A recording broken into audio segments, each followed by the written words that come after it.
from our part of the world. And guess what? He didn't have a PhD from Oxford.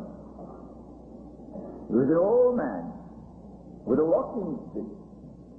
And if you went to his home for dinner, he would get a bowl of milk and a piece of bread. And this old man not only anticipated the collapse of communism and the Soviet Union, he did it in the most dramatic way possible. He wrote a letter in January 1980 that I want to remind you about. A letter to Gorbachev, inviting him to Islam and informing him that communism now belongs to the museums of history. He was right, but history was not so polite. History consigned communism to the garbage bin of history. His name was Imam Khomeini, and I always say Rahimahullah, because this was truly a spectacular feat. How could he do it? How could he, in January 1980, anticipate what would take place by November 1980? The Berlin Wall came down in November 1980.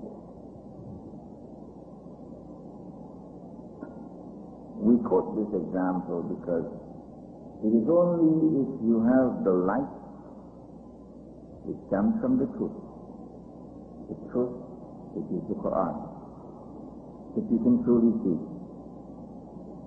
Otherwise, you can't really see. And so he was a Muslim who had the Quran. And it was with the light that came from that truth that Imam Khomeini was able to do what he did. From our perspective, fundamental change took place in the world, and it didn't take place in 1980. From our perspective, the New World Order did not begin in 1980. It began much earlier.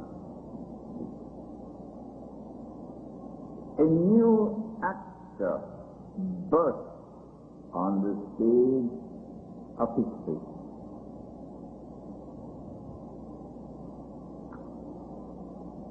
That actor, hitherto, there is like wild child.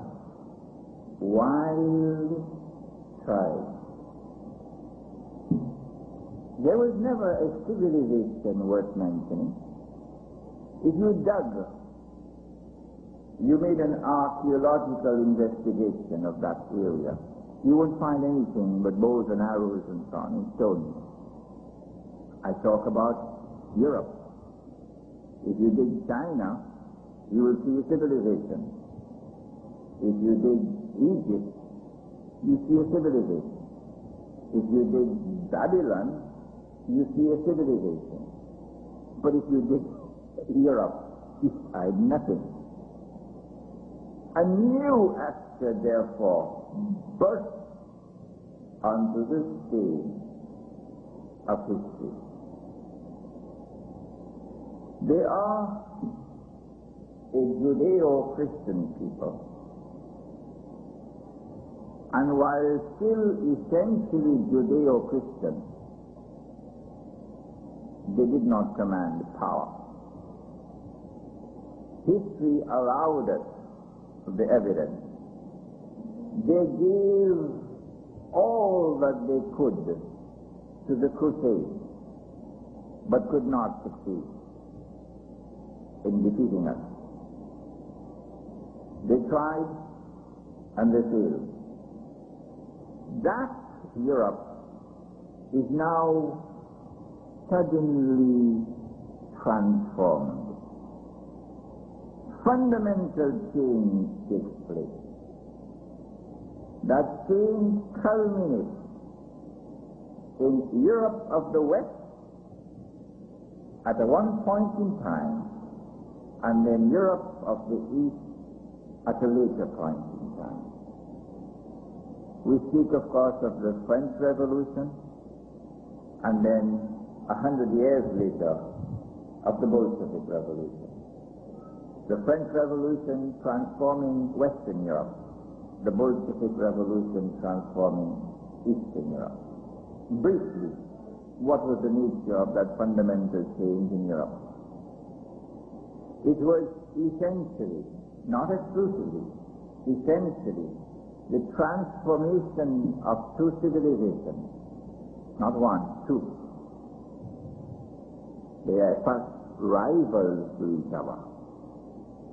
The transformation of two civilizations, from civilizations based on faith in Christianity,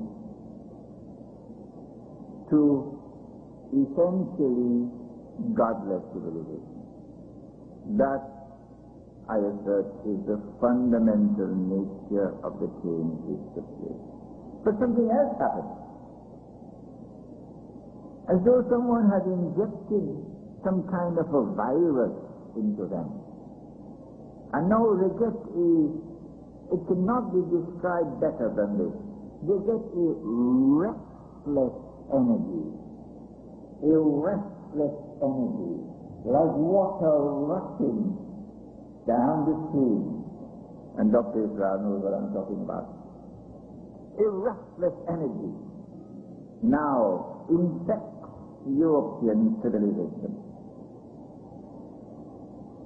And they now use that energy in every single endeavor to try to surpass whatever had been achieved before. Look at sports and the Olympics. And the European people now excel in sports, in nearly every different game, every different sport. They want to do better and yet better and break the record and then break the record even more and become the fastest man on the earth, and no one comes and beats it. A restless energy. And it takes them suddenly, precipitately, up onto the top of human excellence, leaving all the rest of mankind behind, demonstrating in a very dramatic way a claim to superiority, an arrogant claim to superiority. That new Europe, which is now transformed into an essentially godless Europe, it has many targets, but its primary target is religion. Religion being, first of all, Christianity and Judaism. And it unleashes a ferocious attack on those who had corrupted the word of Allah. Alhamdulillah alladhi anzala ala abdihi al-kitab wa lam yaj'al lahu iwaja. No crookedness here. They did those books crooked.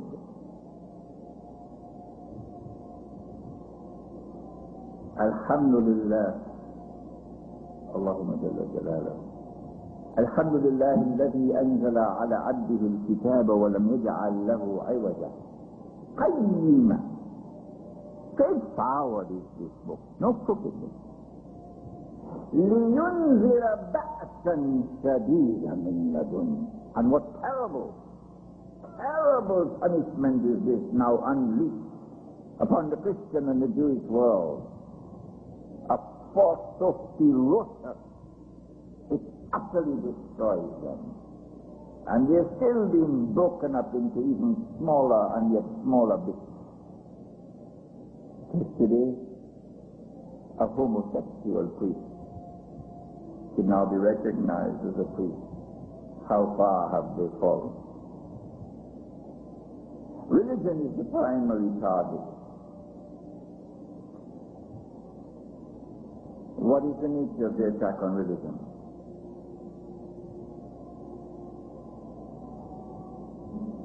The nature of the attack on religion is that religion is essentially something for the other world. Not only anticipated the collapse of communism and the Soviet Union, he did it in the most dramatic way possible. And if you went to his home for dinner, he had had a bowl of milk and a piece of bread. And this old man inviting him to Islam and informing him that communism now belongs to the museums. He wrote a letter in January 1980 that I want to remind you about. A letter to Gorbachev. Came from our part of the world. And guess what? He didn't have a PhD from Oxford. He was an old man with a walking stick.